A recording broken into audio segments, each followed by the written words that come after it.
Assalamualaikum warahmatullahi wabarakatuh. Yang terhormat Ibu Sofi Yunida Putri, SEM AKS, selaku dosen mata kuliah Akuntansi Menengah 1, serta teman-teman yang sedang menonton video ini.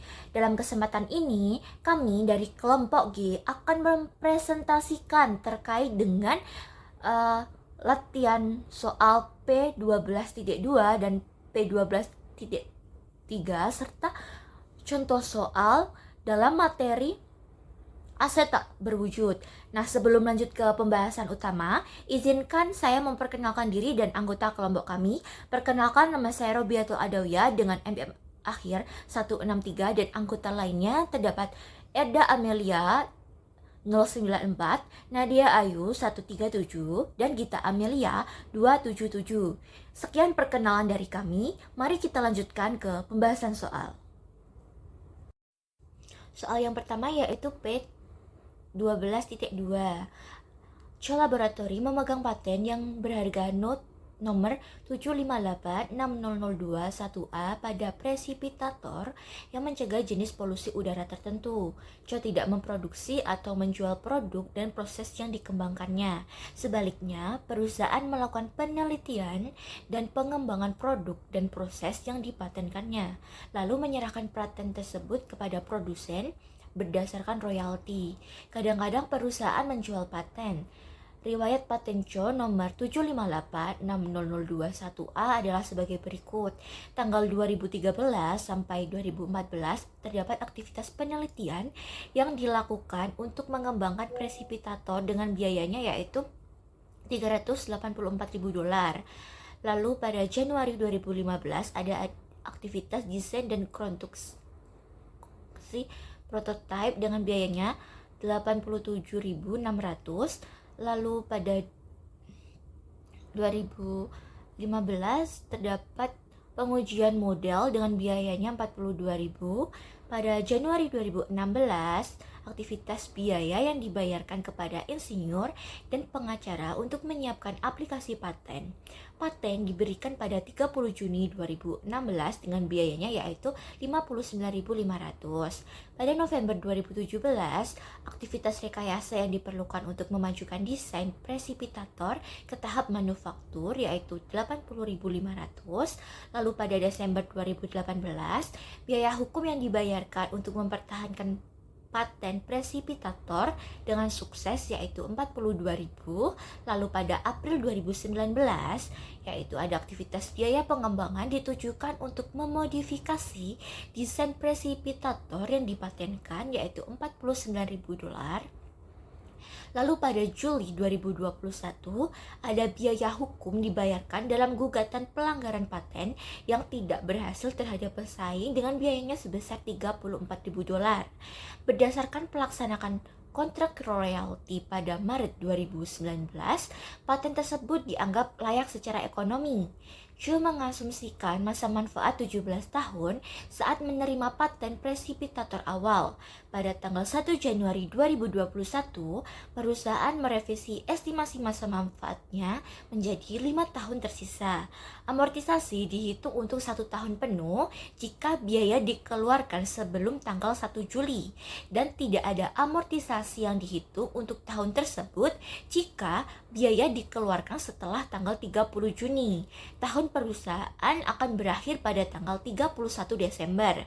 Instruksinya adalah hitunglah nilai tercatat paten nomor 7586002-1A pada setiap tanggal berikut. A yaitu 31 Desember 2016, B 31 Desember 2020, dan C 31 Desember 2023.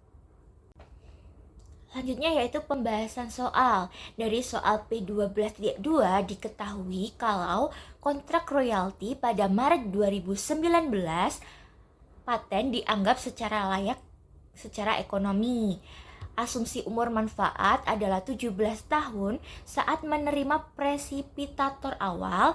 Lalu pada 1 Januari 2021 terjadi revisi umur manfaat aset. Jadi tersisa hanya 5 tahun saja. Lalu amortisasi akan dihitung jika biaya dikeluarkan sebelum 1 Juli. Sementara tidak ada amortisasi tahun yang dihitung jika biaya dikeluarkan setelah 30 Juni. Yang pertama kita akan menghitung pada 31 Desember 2016. Dari tabel di atas diketahui kalau paten disahkan pada tanggal 30 Juni 2016. Nah, biaya-biaya yang dikeluarkan dari 2013 sampai 2015 untuk riset dan development dibebankan sebelum mencapai kelayakan ekonominya. Jadi yang dihitung yaitu biaya awal perolehan paten Januari 2016 sebesar 59.500. Lalu amortisasi yang terjadi ya pada tahun 2016 yaitu 59.500 dibagi dengan estimasi umurnya 17 tahun akan menghasilkan amortisasi 2016 sebesar 3.500. Adapun nilai yang tercatat dari 31 Desember 2016 adalah 59.500 dikurangi dengan 3.500 yaitu $56.000.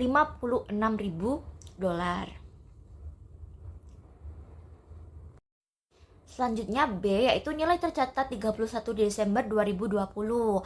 Pada November 2017 terdapat kegiatan untuk memajukan perancangan presipitator. Nah, biaya ini dibebankan ke biaya riset dan development dan biaya pengembangan yang terjadi sebelum mencapai kelayakan ekonomi. Selain itu, biaya ini juga biaya yang dikeluarkan setelah 30 Juni, jadi tidak diamortisasi. Jadi untuk 2017 yang dicatat yaitu biaya nilai tercatat pada 1 Januari 2017 yaitu $56.000 dengan amortisasi pada tahun 2017 yaitu 3.500, amortisasi pada tahun 2018 3.500. Nah, nilai yang tercatat pada 1 Januari 2017 dikurangi dengan jumlah amortisasinya yaitu tahun 2017 dengan tahun 2018 adalah 49.000.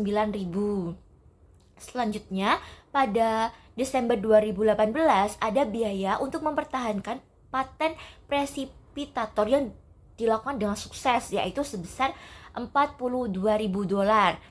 $49.000 ditambah dengan $42.000 akan menghasilkan $91. Ini merupakan nilai yang tercatat pada 31 Desember 2018. Lalu pada April 2019 terdapat biaya pengembangan desain presipitator yang dipatenkan. Nah, biaya ini akan diamortisasi dan dimasukkan karena biaya pengembangan ini terjadi setelah kelayakan ekonomi pada Maret 2019 yaitu sebesar 49.000. Lalu amortisasi pada 2019 yaitu ada amortisasi dari nilai tercatat dan amortisasi dari biaya pengembangan. Totalnya ada 10.000. Amortisasi 2020 juga sama 10.000. Lalu nilai tercatat pada 31 Desember adalah $91.000 ditambah dengan $49.000 dikurangi dengan $20.000 akan menghasilkan nilai tercatat pada 31 Desember 2020 sebesar $120.000.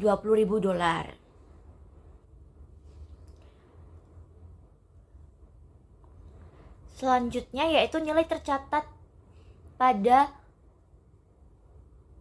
31 Desember 2023.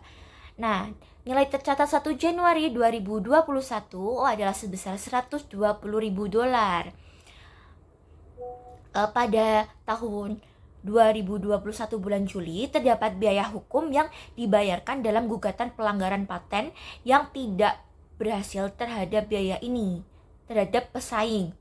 Nah, karena gugatan ini gagal, jadi biayanya dimasukkan ke dalam beban. tidak dihitung di nilai tercatat. Jadi hanya dihitung amortisasi pada tahun 2021 yaitu 120.000 dibagi dengan 5. Karena di soal diketahui kalau pada tahun 2021 terjadi revisi umur manfaat hanya tersisa 5 tahun saja. Lalu amortisasi 2021 adalah sebesar 24.000. Amortisasi 2022 juga sama, 2023 juga sama. Total amortisasi dari 2021 sampai 2023 adalah $72.000. Nah, untuk mengetahui nilai tercatat pada 31 Desember 2023 adalah 120.000 dikurangi dengan 72.000 akan menghasilkan 48.000 US dollar. Selanjutnya, pada soal P12.3 terdapat informasi mengenai aset tak berwujud dari Sandro SA.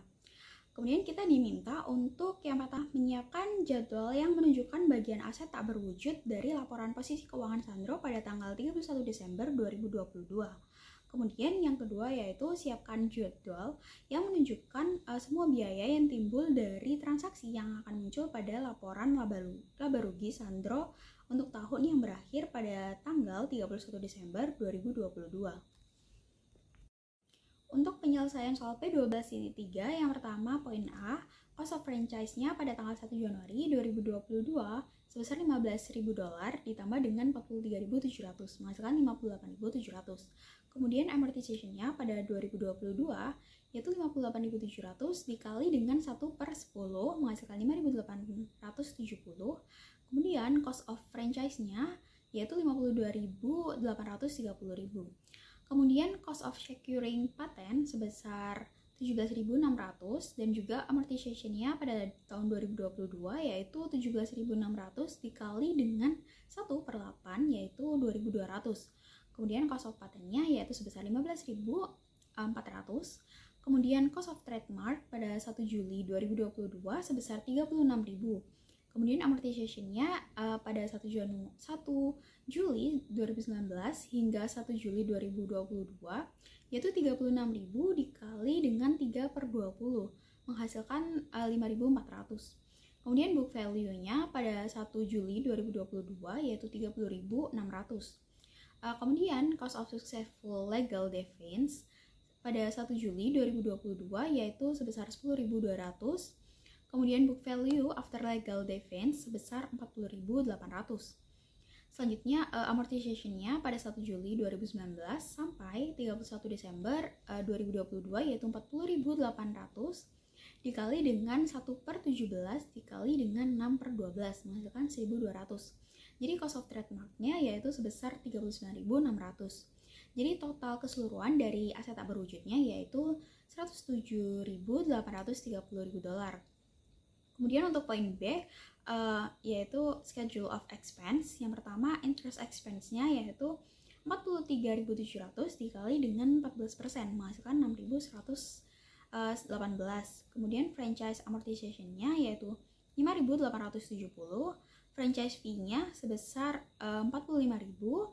Kemudian patent amortization-nya sebesar 2.200. Kemudian amortization dari 1 Januari 2022 hingga 30 Juni 2022 yaitu 440.800 dikali dengan 1/20 dikali dengan 6/12 menghasilkan 900. Kemudian yang terakhir ada amortization pada tanggal 1 Juli 2022 hingga 31 Desember 2022 yaitu 40.800 dikali dengan 1/17 dikali dengan 6/12 menghasilkan 1.200. Jadi totalnya yaitu $61.288. Lalu untuk contoh soal yang kita buat sendiri yaitu pada PT Teknologi Nusantara adalah perusahaan startup teknologi yang mengembangkan aplikasi bernama Belajar Cepat. Pada tanggal 1 Januari 2023, perusahaan mencatat beberapa aset tidak berwujud sebagai berikut. Yang pertama, lisensi software dibeli senilai 120 juta dengan masa manfaat 4 tahun menggunakan metode garis lurus tanpa nilai residu. Yang kedua, hak paten diperoleh senilai 240 juta pada 1 Juli 2023 dengan masa manfaat 6 tahun, amortisasi dilakukan setiap akhir tahun. Yang ketiga, ada merek dagang diperoleh melalui akuisisi seharga 300 juta dan memiliki masa manfaat 10 tahun. Yang keempat, ada goodwill dihasilkan dari akuisisi perusahaan lain sebesar 500 juta pada 1 Januari 2023. Setelah pengujian penurunan nilai di akhir 2023, nilai wajarnya turun menjadi 400 juta. Lalu, untuk pertanyaan atau yang diminta, yang pertama, hitunglah beban amortisasi lisensi software untuk tahun 2023. Yang kedua, hitunglah beban amortisasi hak paten untuk tahun 2023 jika amortisasi dilakukan setiap akhir tahun. Yang ketiga, hitunglah beban amortisasi merek dagang yang harus diakui pada tahun 2023. Yang keempat, hitung rugi penurunan nilai atau impairment loss goodwill yang harus diakui pada akhir tahun 2023. Di sini saya akan menjawab untuk nomor 1 dan nomor 2. Untuk nomor 1, hitunglah beban amortisasi lisensi software untuk tahun 2023. Nah, diketahui ada nilai perolehan sebesar 120 juta, ada masa manfaat 10 tahun, dan metode amortisasinya menggunakan garis lurus. Untuk rumus amortisasi per tahun, yaitu sama dengan harga perolehan dibagi masa manfaat, yang harga perolehannya sebesar 120 juta dibagi masa manfaat yaitu 4, yang hasilnya 30 juta untuk amortisasi per tahunnya. Untuk nomor 2, yaitu hitunglah beban amortisasi hak paten untuk tahun 2023 jika amortisasi dilakukan setiap akhir tahun. Nah, diketahui nilai perolehannya 240 juta. Kemudian masa manfaatnya 6 tahun. Untuk mulainya pada tanggal 1 Juli 2023, untuk metode amortisasinya menggunakan garis lurus. Nah, amortisasi per tahun, rumusnya kita hitung dulu amortisasi per tahun dengan rumus harga perolehan dibagi masa manfaat, yaitu 240 juta dibagi 6 sama dengan 40 juta untuk amortisasi per tahunnya. Kemudian kita menghitung amortisasi tahun ke-1 atau untuk tahun 2023 saja, yang dimulai dari 1 Juli. Berarti rumusnya beban tahunan dikali dengan jumlah bulan yang digunakan dibagi 12. 12 itu jumlah bulan dalam 1 tahun. Nah, beban tahunannya sebesar 40 juta. 40 juta dikalikan dengan jumlah bulan yang digunakan yaitu 6. Jumlah bulan yang digunakan yaitu 6 bulan, kemudian dibagi 12, yang menghasilkan 20 juta untuk amortisasi tahun ke-1 atau tahun 2023. Baik, saya lanjutkan ke soal yang nomor 3 mengenai amortisasi merek dagang. Diketahui untuk nilai merek dagangnya sebesar 300 juta, masa manfaat aset tersebut adalah 10 tahun, dan metode amortisasi yang digunakan adalah garis lurus. Untuk tahun pembelian adalah 1 Januari tahun 2023, sehingga kita mengamortisasi penuh selama 1 tahun. Untuk perhitungannya, kita akan menggunakan rumus harga perolehan dibagi dengan masa manfaat. Jadi 300 juta dibagi dengan 10 tahun, hasilnya 30 juta untuk per tahunnya. Jadi setiap tahun akan dibebankan amortisasi sebesar 30 juta. Lanjut ke nomor 4 mengenai impairment loss atau rugi penurunan nilai pada goodwill. Diketahui untuk nilai tercatat goodwill sebesar 500 juta, dan setelah dilakukan pengujian penurunan nilai wajarnya menjadi 400 juta. Untuk rumus impairment loss, nilai tercatat dikurangi dengan nilai wajarnya, sehingga 500 juta dikurangi dengan 400 juta, hasilnya adalah 100 juta. Jadi terdapat kerugian penurunan nilai sebesar 100 juta yang harus diakui dalam laporan keuangan. Baik, sekian pemaparan soal dari kami kelompok G, kurang lebihnya kami mohon maaf. Terima kasih. Wassalamualaikum warahmatullahi wabarakatuh.